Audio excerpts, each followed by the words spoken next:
Well, the field right now kind of has two major paths that it uses. There's several questionnaires, short and long. There's also a staff rating questionnaire that's out there that the staff rates. And then there's also interview. Steve's done work saying the average clinician thinks that they're very good about predicting who's going to mess up on a drug screen. And you could flip a coin and do just as well. You know? And I talk to physicians all the time and say, oh yeah, I can tell. I can look in their eye. They're really not as good as they think they are. We couldn't do that when I was doing substance abuse treatment. We still had to do drug screens when we had patients.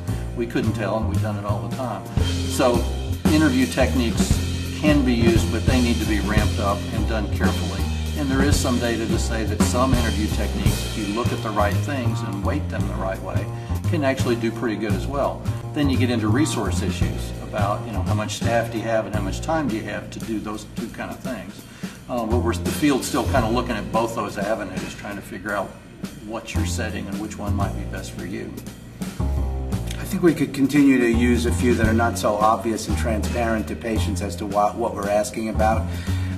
We have a colleague that we do work with, Ken Kirsch, up in Lexington, Kentucky, and for a while his pain clinic had a dietitian on staff, you know, because so many people with chronic pain are, you know, have bad dietary habits and are sedentary, and just to help them with lifestyle.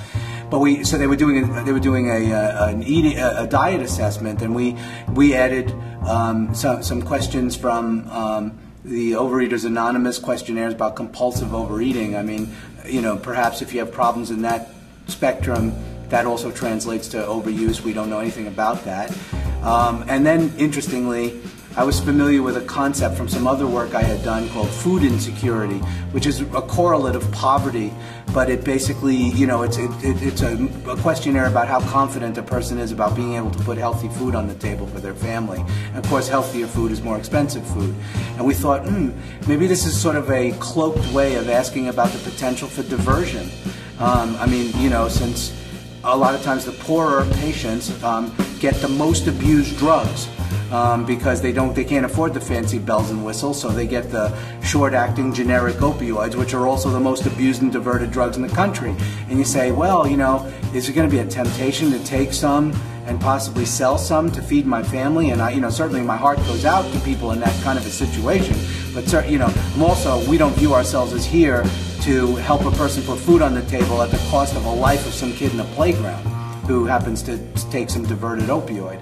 So I think, long way of saying, I think we would benefit if we had some more opaque ways of getting at the things that we're asking people. I mean, do I blame people for lying?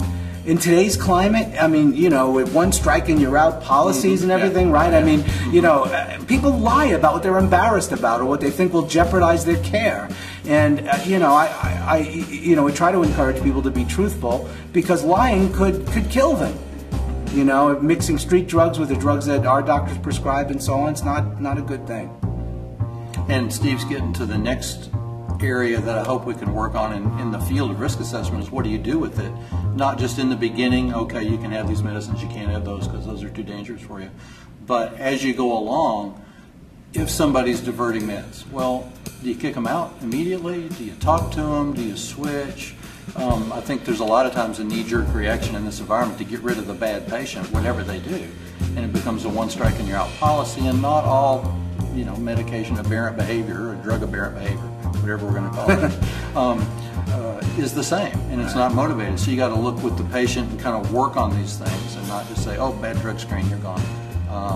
Maybe you need to do that. Maybe you don't need to do that. You need to look at it a little further.